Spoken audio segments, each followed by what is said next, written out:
The Pakistan Army in East Pakistan fought very gallantly, but they had no chance. They were 1,000 miles away from their base. I had had 8 or 9 months to make my preparations. I had got a superiority of almost 15 to 1.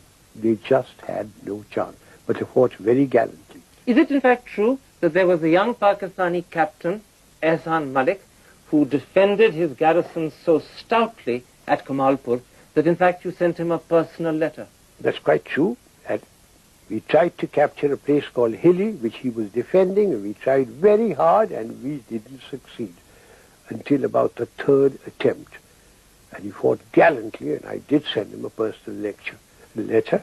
And when I went to Pakistan after the conflict, I went twice. I mentioned it there to their chief that I think that boy should be given a gallantry award. He fought magnificently.